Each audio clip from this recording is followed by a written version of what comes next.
कहानी है एक ऐसे ऑर्ब की जो अपने चाहने वालों के रूप में आ सकता है और किसी भी चीज को हवा में तैयार कर सकता है, लेकिन उसका एक एनिमी भी होता है जो उसके पावर्स को छीनना चाहता है। तो क्या फूसी इस एनिमी से अपने आप को प्रोटेक्ट कर पाएगा? तो कहानी की शुरुआत में हम एक ऑर्ब को देखते हैं जो स्टोन में लगने के साथ ही उसमें बदल जाता है, जिसके बाद सीजन बदलने लगता है और ये जगह बर्फ से ढक जाता है। अब इसके बाद हम देखते हैं कि एक घायल लोमड़ी यहीं से जा रही होती है और स्टोन के पास मर जाती है, जिसके बाद वो स्टोन लोमड़ी में बदल जाता है और अपने घाव को तुरंत ही हील कर लेता है। अब उसे चलना तो नहीं आता है, लेकिन थोड़ा सा कोशिश करने के बाद वो चल भी पाता है, जिसके बाद वो एक विलेज में लड़के के पास पहुंच जाता है, जिसके बाद उसे पता चलता है कि ये लड़का उसका मालिक होता है और इस गांव में इस लड़के के अलावा और कोई नहीं रहता है। जिसके बाद वो लड़का उसे खाना खिलाने लगता है, लेकिन अभी उसे खाना खाना भी नहीं आता है। अब अगले दिन है पता चलता है कि एक टाइम पर यहाँ पर काफी सारे लोग रहा करते थे, लेकिन बदलते मौसम और खाने की कमी के चलते वो सभी यहाँ से निकल जाते हैं और उस टाइम पर यहाँ पर जितने भी बुरे लोग होते हैं उन सभी का जिम्मेदारी इस लड़के को दिया जाता है। लेकिन तभी हमें कुछ ग्रेव्स को दिखाया जाता है जहाँ पर उन बुरे आदमियों को दफनाया गया है, लेकिन तभी वो लड़का तेजी से भागने लगता है क्योंकि उसका डोरबेल बजने लगता है, लेकिन घर जाके देखता है कि यहाँ पर कोई भी नहीं होता है और वो बेल असल में एक फिश के पकड़े जाने की वजह से बज रहा था। जिसके बाद वो लड़का फिश के सर को लोमड़ी को खाने को दे देता है, लेकिन अभी भी उस लोमड़ी को कैसे खाना होता है वो पता नहीं होता है, जिस वजह से वो लड़का जिस तरीके से खाता है उसका ही एक्टिंग करने लगता है। जिसके बाद रात में वो लड़का काफी सारे लोगों के ड्राइंग बनाने लगता है और ये उन लोगों का ड्राइंग होता है जो एक टाइम पर इस गाँव में रहा करते थे। जिसके बाद वो लड़का कहता है कि वो काफी सारे लोगों से मिलना चाहता है, इस वजह से वो इस जगह को छोड़ने वाला है। जिसके बाद अगले दिन थोड़ा सा तैयारी करने के साथ ही वो लड़का साउथ की तरफ निकल जाता है और तभी वो लड़का कहता है कि आगे बढ़ते हुए हम जमीन के पास पहुंच जाएंगे और मैंने सुना है कि वहाँ पर काफी स्वादिष्ट खाने भी मिलते हैं। लेकिन तभी वो दोनों एक एरो के निशान को देख लेते हैं, जिसका मतलब है कि वो दोनों सही डायरेक्शन में जा रहे हैं। जिसके बाद रात में रेस्ट करने के दौरान वो लड़का कहता है कि बहुत टाइम पहले उसने सब्जियां खाया था और ये सब्जियां असल में मछलियों से भी ज्यादा स्वादिष्ट होता है। जिसके बाद वो दोनों अपने सफर को कंटिन्यू रखते हैं और एक के बाद एक एरोज उन्हें मिलते ही जाते हैं। लेकिन एक दिन यहाँ का मौसम बहुत ही खराब होने लगता है और कुछ दिखाई ना देने की वजह से वो लड़का एक नदी में गिर जाता है। बाहर आकर देखता है कि उस लड़के के पैर में लकड़ियां घुस चुकी है, लेकिन वो लड़का कहता है कि इन छोटे मोटे घाव से कोई फर्क नहीं पड़ता है और तभी उसे पास ही में एक पेड़ दिख जाता है, जिसका मतलब है कि उसे पहाड़ भी मिल सकता है। जिसके बाद दिन गुजरने लगता है और वो लड़का इस घायल पैर को लेकर ही आगे बढ़ने लगता है, लेकिन दिन प्रतिदिन ये घाव और भी गहरा होता जाता है। लेकिन तभी उसे एक दिन एक एरो मार्क्स दिख जाता है जिसके ऊपर खून से रॉन्ग नंबर लिखा गया है और तभी वो देखता है कि पास ही में एक व्हाइट कलर का फ्लैग, ग्रेप्स और काफी सारे लकड़ियां होते हैं, जिसका मतलब यही होता है कि वो सारे लोग इस जगह पर आकर मर चुके हैं। जिसे जानने के बाद वो लड़का यहाँ पर बुरी तरीके से रोने लगता है और सोचता है कि शायद ये पूरी दुनिया बर्फ से ही ढकी हुई है और इस वजह से वो अपने घर वापस जाने का डिसाइड करता है। लेकिन घर वापस जाने के बाद उस लड़के का तबीयत और भी ज्यादा खराब होने लगता है और क्योंकि अब उसे पता होता है कि उसके सारे अपने मर चुके हैं तो उसको जिंदा रहने का भी और कोई मन नहीं होता है। लेकिन फिर भी वो अपने लोमड़ी को मरता देखना नहीं चाहता, इस वजह से वो दोबारा से ट्राई करने का डिसाइड करता है। लेकिन अब बहुत ही देर हो चुकी है और वो लड़का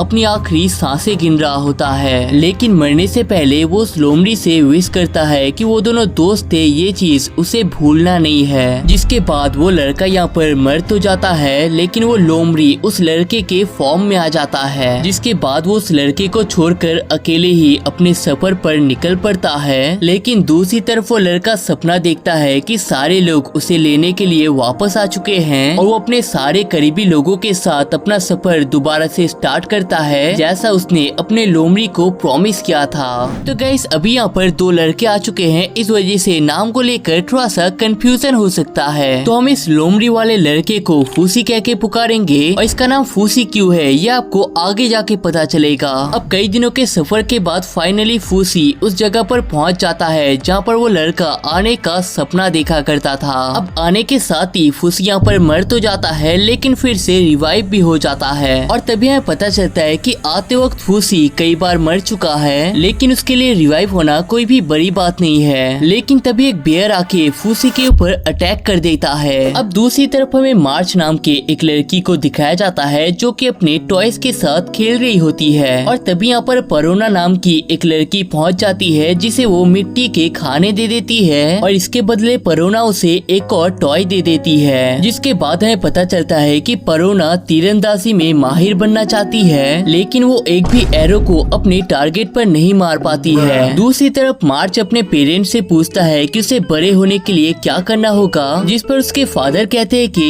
इसके लिए तुम्हें 3000 दिन और सोना पड़ेगा। लेकिन इसे सुनकर मार्च रोने लगती है और कहती है कि वो जल्द ही बड़ी बनना चाहती है और शादी करके माँ बनना चाहती है। लेकिन तभी यहाँ पर अलार्म बजने लगता है, जिस वजह से परोना मार्च को लेकर इस गांव से निकलने लगती है। लेकिन इतने में हायासे उसे पकड़ लेती है और कहती है कि इस बार के ओनिगुमा के भेद के तौर पर इस गांव के बच्चों को चुना गया है। जिसके बाद एक बूढ़ी अम्मा जिसका नाम प्योरान होता है वो उन सारे बच्चों को चेक करने लगती है और इस चेकिंग के बाद मार्च को यहाँ पर सिलेक्ट किया जाता है। जिसके बाद हायासे बताती है कि जो भी इस लड़की को गिफ्ट देना चाहता है कल के अंदर उसे गिफ्ट दे देना होगा, क्योंकि उसके 3 दिन बाद ये लड़की ओनिगुमा का खाना बन जाएगी। अब इसके बाद मार्च के पेरेंट्स उसे पकड़कर रोने लगते हैं, लेकिन तभी हायासे उसके फादर को हटा देती है और कहती है कि जब तक ये लड़की ओनिगुमा का खाना नहीं बन जाती वो इसे प्रोटेक्ट करने वाली है और उसके पेरेंट्स को इससे दूर रहना है। लेकिन तभी मार्च हायासे को मारने लगती है और कहती है कि मुझे किसी का खाना नहीं बनना, मुझे बड़ा होना है और शादी करनी है। लेकिन तभी इसके फादर मार्च को डांट देते हैं और कहते हैं कि तुम्हें अच्छे से बिहेव करना चाहिए। जिसके बाद मार्च पूछती है कि अगर मैं यहाँ से भाग जाता हूँ तो क्या होगा।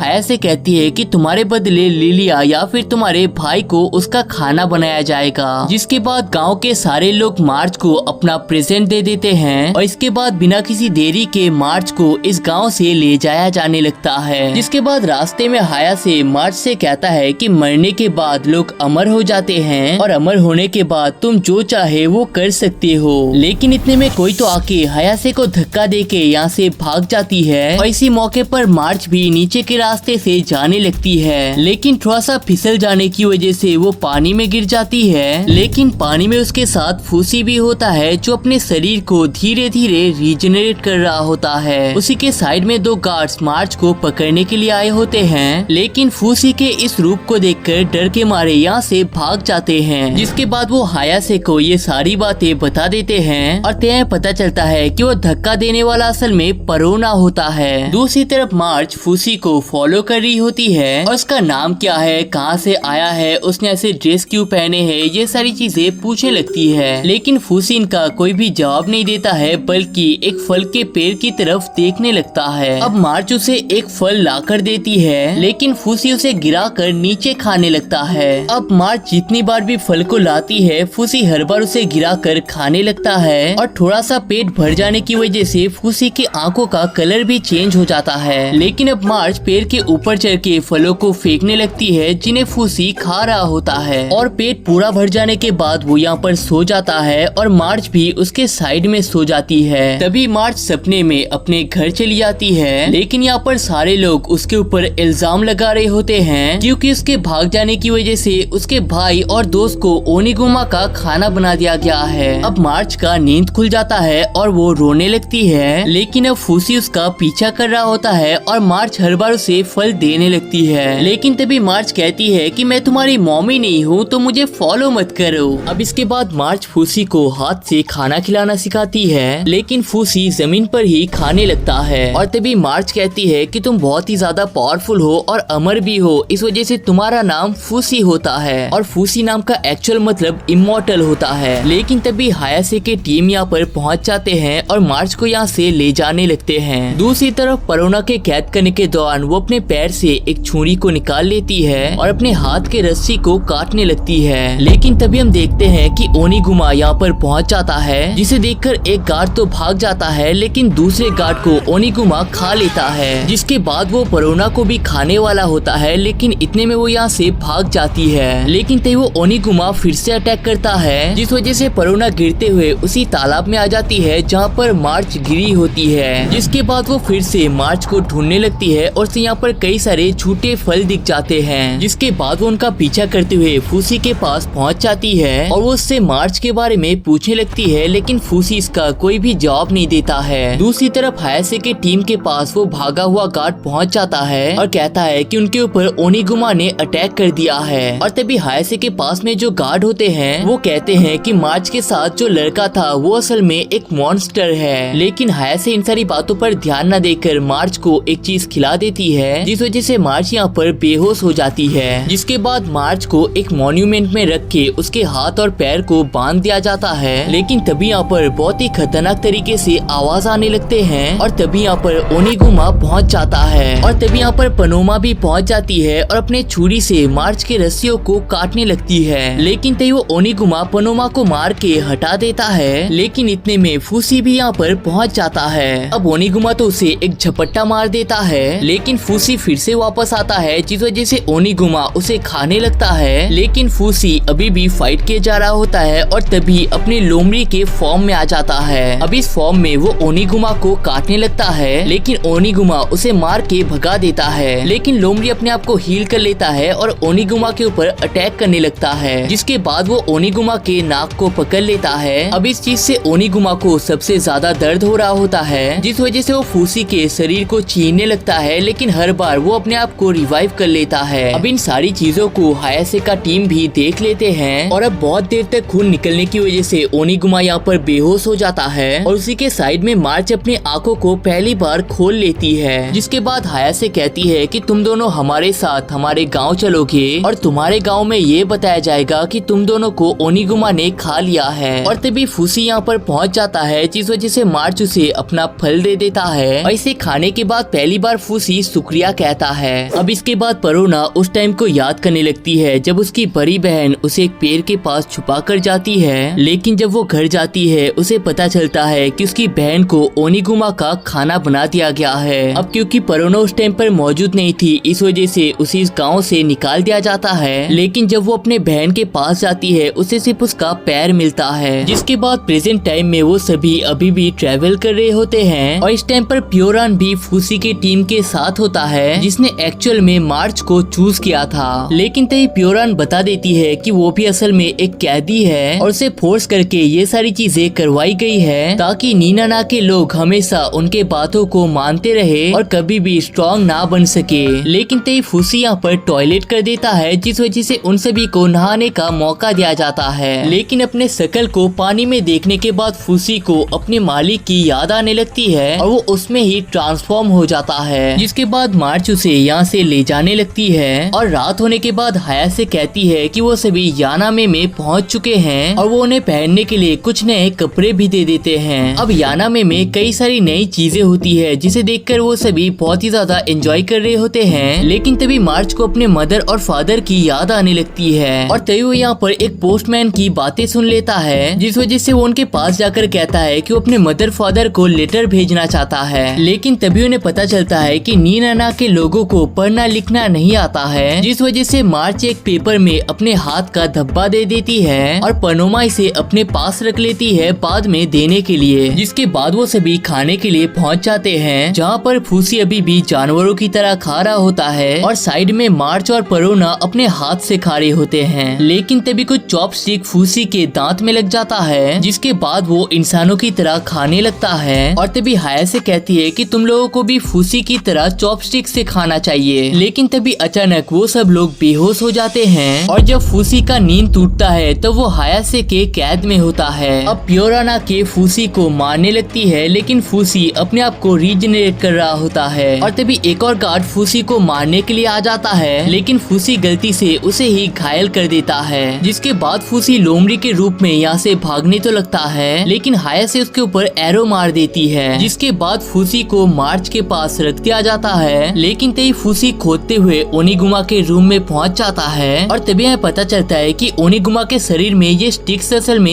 एरोज होते हैं। लेकिन तभी मार्च और फूसी को हायासे पकड़ लेती है, जिसके बाद मार्च को फूसी को साफ करने का काम दिया जाता है। लेकिन तभी मार्च को पता चलता है कि परोना उसके ऊपर के रूम में रहती है और परोना मार्च को फूसी के काफी सारे हेयर्स देने के लिए कहती है। जिसके बाद परोना सोचती है कि पहले वो प्योरान और मार्च को बचाएगी, जिसके बाद वो ओनिगुमा के आँख को लेकर अपने गाँव चली जाएगी और और इस आँख को देखने के बाद वो सभी अपने बच्चों को देना बंद कर देंगे। अब इसके बाद मार्च ओनिगुमा का ध्यान रखने लगती है और तभी मार्च कहती है कि मुझे पता है कि तुम खतरनाक नहीं हो, तुम बस बहुत ही बड़े हो, इसलिए लोग तुमसे डरते हैं। लेकिन तय है पता चलता है कि ओनिगुमा असल में मर चुका है और दूसरी तरफ परोना का प्लान भी रेडी हो चुका है। लेकिन यहाँ से भागने के दौरान रस्सी टूट जाने की वजह से परोना एक रूम में जा गिरती है और तभी एक गार्ड आके परोना से बहुत ही अजीब तरीके से बिहेव करने लगता है, लेकिन परोना उसे ही घायल कर देती है।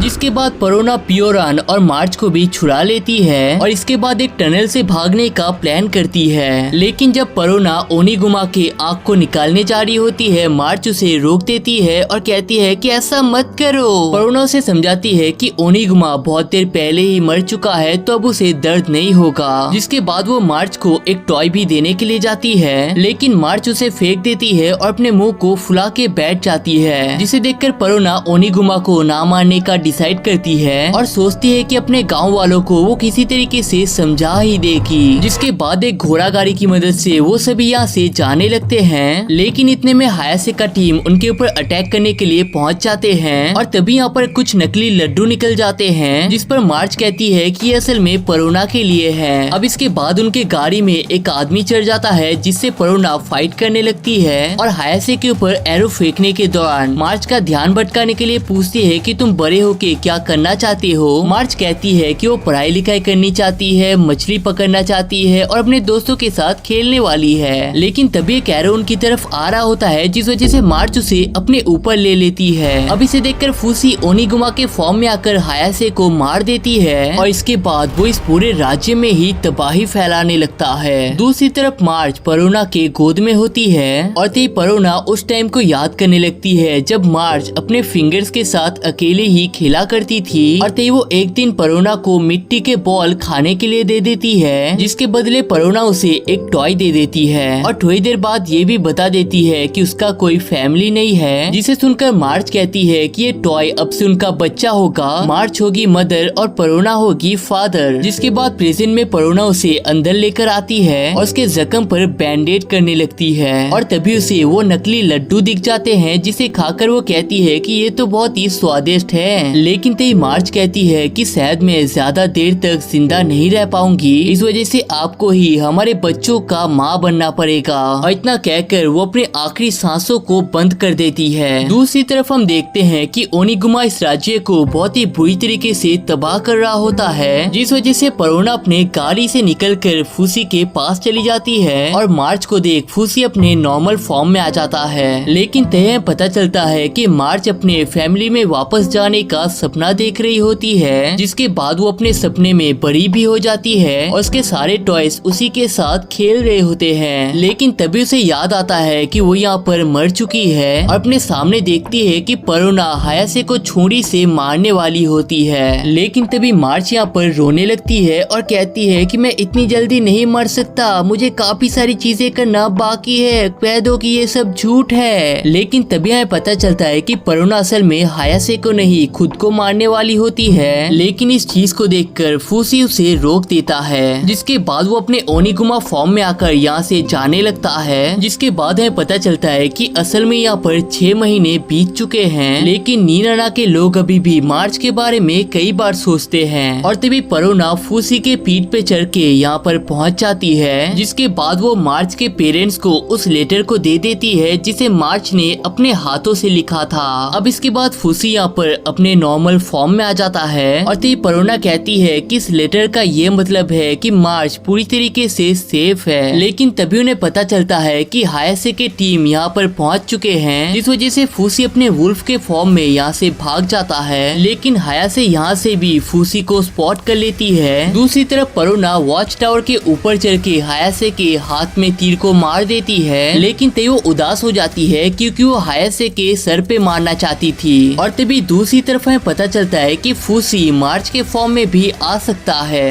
अब इसके बाद फूसी खाना खाने के लिए मार्च के फॉर्म का यूज करती है। कभी कभार उस लड़के के फॉर्म में भी आती है, लेकिन ज्यादातर टाइम लोमड़ी बनकर आगे बढ़ रहा होता है। और तेयो यहाँ पर प्योरान को देख लेता है और वो इस टाइम पर मार्च के फॉर्म में होती है। इस वजह से प्योरान उससे बात करने की कोशिश करता है, लेकिन फूसी यहाँ पर बस मार्च के मरने की जगह को देखने के लिए आया होता है और इसके बाद यहाँ से जाने लगता है। लेकिन अगले दिन से प्योरान उसके साथ ही उसके सफर में जुड़ जाती है, लेकिन बहुत ज्यादा भूख लगने की वजह से फूसी के पैर को काटने लगती है। अब फूसी मार्च के फॉर्म में आकर पेड़ पे चढ़ के फलों को खाने लगता है और अपने कुछ झूठे और नॉर्मल फलों को फेंकने लगती है। और जब प्योरान का पेट पूरी तरीके से भर जाता है, वो फूसी का शुक्रिया अदा कर लेती है। अब इसके बाद प्योरान यहाँ पर एक मैप को कॉपी कर रही होती है, लेकिन तभी फूसी को ये लिखने वाला चीज बहुत ही इंटरेस्टिंग लगने लगता है, जिसे देख प्योरान उसे सबके नामों को लिखना सिखा रही होती है। और तभी प्योरान कहती है कि अगर तुम मेरे साथ रहते हो तो लिखना कैसे है, बात कैसे करते हैं और चीजों को क्या कहते हैं ये मैं तुम्हें सिखा दूंगी। जिसके बाद प्योरान उसे सूरज, पंछी, फूल, पेड़ के बारे में बताता है और इसके बाद आग को दिखा देता है और कहता है कि इसमें खाने को बनाया जाता है। और उसके बाद एक नदी को दिखा देती है जहाँ पर पानी को पिया जाता है। अब इसके बाद दिन गुजरने लगते हैं और वो दोनों एक साथ अपने सफर को कंटिन्यू रखते हैं। जिसके बाद वो दोनों एक गांव में पहुंच जाते हैं और यहाँ पर फूसी को बोट, फल और मछलियाँ दिख जाती है। अब इसके बाद बोट में ट्रेवल करने के दौरान प्योरान उसके पास्ट के बारे में पूछता है। फूसी कहता है कि वो बहुत दिनों तक चले जा रहा था और एक दिन उसकी मुलाकात एक आदमी से होता है जो उसे खाना खिलाता है। प्योरान पूछती है कि वो आदमी इस टाइम पर कहाँ पर है। फूसी कहता है कि उसे नहीं पता है, लेकिन अब वो उसी के फॉर्म में आ चुका है। अब इसके बाद हम देखते हैं कि पास ही के राज्य में बहुत तेजी से फाइट हो रही होती है और वहाँ का आग समुद्र किनारे से भी देखा जा सकता है। अब इसके बाद फूसी और प्योरान टाकुनाहा में पहुँच जाते हैं, जहाँ पर प्योरान का पुराना बॉयफ्रेंड रहता है। अब रात में खाने के बाद वो दोनों यहाँ पर सो जाते हैं, लेकिन तभी एक पेड़ जैसा चीज फूसी के ऊपर अटैक करके उससे कुछ तो निकाल लेता है। जिसके बाद फूसी और प्योरान तो तैयार हो जाते हैं, लेकिन दूसरी तरफ वो पेड़ जैसा चीज फूसी के उस लड़के के फॉर्म में आ चुका है। लेकिन तभी यहाँ पर ये पूरा जगह फ्रीज हो जाता है और जमीन के अंदर से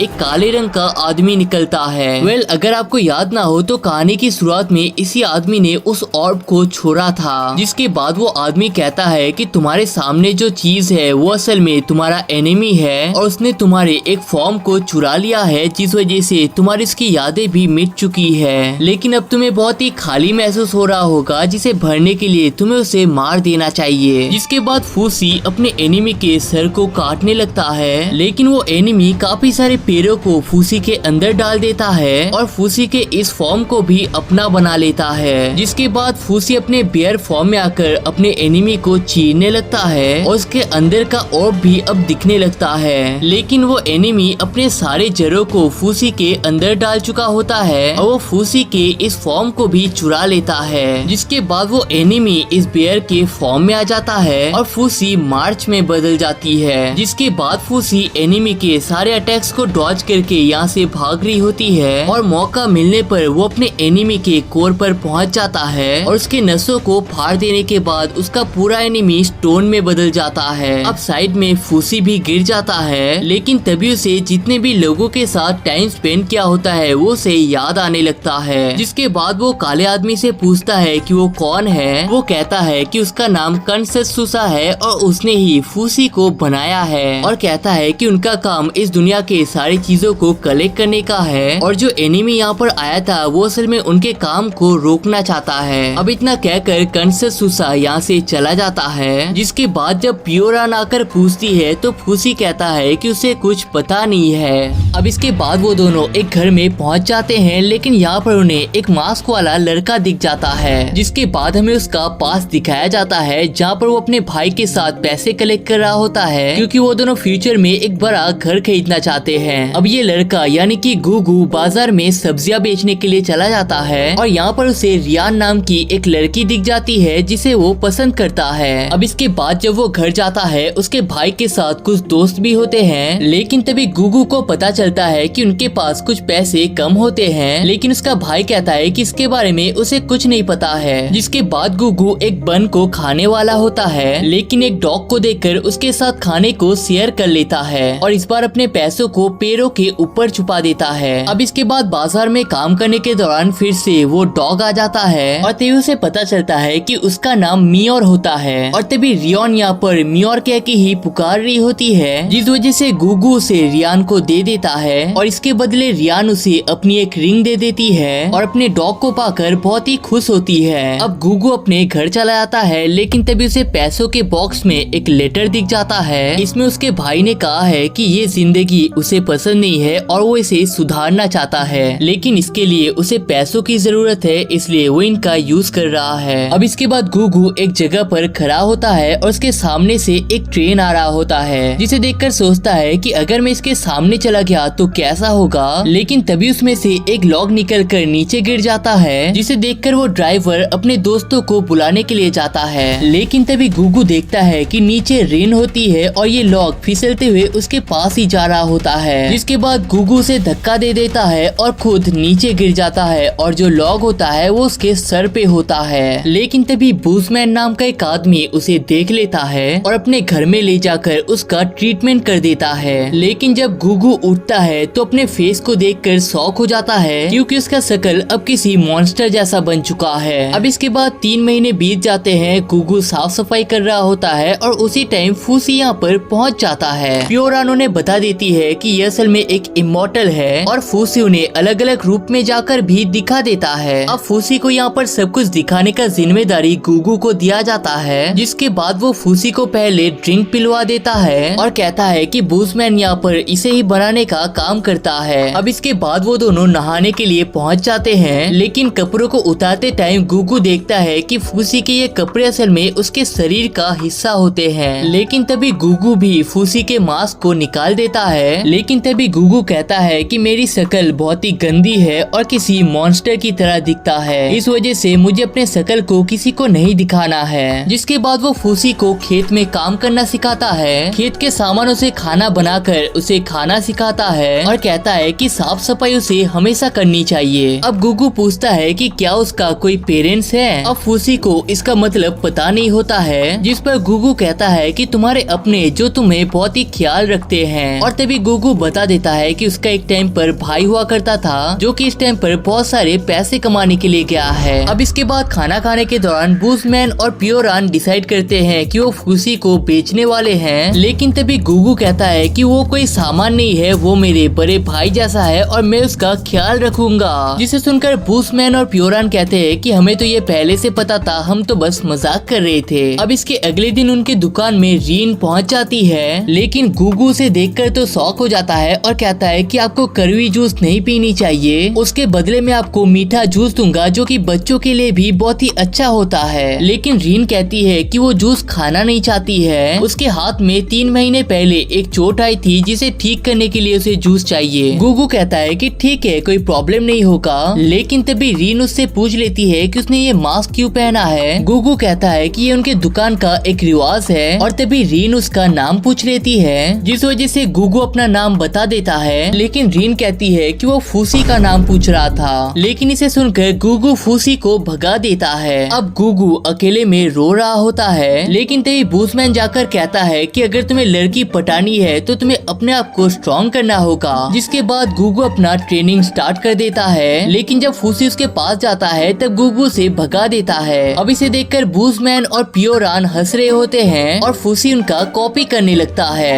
अब उस दिन रात को गुगू फूसी के पावर को टेस्ट करना चाहता है, इस वजह से वो एक छुरी से फूसी के हाथ को काट देता है और इससे फूसी एक नई छुरी को तैयार कर पाता है। गुगू कहता है कि क्या वो इस कप को भी बना सकता है, लेकिन फूसी से बना नहीं पाता है, लेकिन पास्ट को याद करके एक स्पीयर को बना पाता है। और तभी गुगू फूसी के हाथ को जला देता है और सोचता है कि शायद फूसी आग को भी बना पाएगा, लेकिन फूसी बहुत ही उदास हो जाता है क्योंकि उसका हाथ जल रहा होता है और वो सिर्फ लकड़ी को ही बना पाता है। अब अगले दिन रीन आकर कहता है कि उसे उनके साथ काम करना है और इसके बदले वो बस उनके साथ रहना चाहती है। अब बूजमैन तो उसे हाँ कर देता है, लेकिन रात में खाने के दौरान रीन के सामने फूसी के पावर को दिखाने के लिए मना करता है, लेकिन गुगू कहता है कि उस लड़की को यहाँ पर काम पे नहीं रखना चाहिए। अब अगले दिन रीन यहाँ पर पहुँच जाती है और कहती है कि उस जूस को लगाने के बावजूद उसका हाथ ठीक नहीं हो रहा है, जिस वजह से गुगू बूसमैन के पास चला जाता है और कहता है कि उन्हें कुछ तगड़ा जूस चाहिए, जिस वजह से बूसमैन फूसी के अंदर से ही एक जूस को निकाल लेता है, जिस पर फूसी कहता है कि ये जूस उसके अंदर क्या कर रहा था। बूसमैन कहता है कि उसे लगा था गुगू यहाँ पर मर जाएगा, इसलिए वो पहली बार इंसान के अंदर जूस को बनाकर देखना चाहता था, लेकिन इसे सुनकर गुगू यहाँ से भाग जाता है। अब इसके बाद रीन बूसमैन से कहती है कि आपको गुगू के साथ ऐसा नहीं करना चाहिए था, लेकिन बूसमैन कहता है कि ये बस एक एक्सपेरिमेंट था और उसे पता नहीं था कि गुगू नाराज हो जाएगा। और तभी यहाँ पर फूसी पहुँच जाता है, जिसे देख रीन कहती है कि चलो हम दोनों गुगू को वापस लाते हैं, लेकिन फूसी गुगू के रात के बिहेवियर को याद कर रहा होता है और उसे सोचकर ना जाने का डिसाइड करता है। अब गुगू के बदले फूसी को खाना बनाना पड़ता है, जो कि बहुत ही बेकार होता है। अब फूसी ठीक से साफ सफाई नहीं कर पाता है, खेती बाड़ी के दौरान खेत को ही तबाह कर देता है और खाना बनाते टाइम बहुत ज्यादा नमक दे देता है और ये और भी बेकार हो जाता है। जिसके बाद फूसी ऐसे ही गलती करता रहता है, जिस वजह से वो प्योरान के पास चला जाता है और सब कुछ सिखाने के लिए कहता है, लेकिन प्योरान कहता है कि तुम्हें गुगू से माफी मांगना होगा और उसे ही तुम्हें सिखाने के लिए कहना होगा। लेकिन तभी फूसी को याद आता है कि मार्च लोगों से काम करवाने के लिए उन्हें लड्डू दिया करती थी,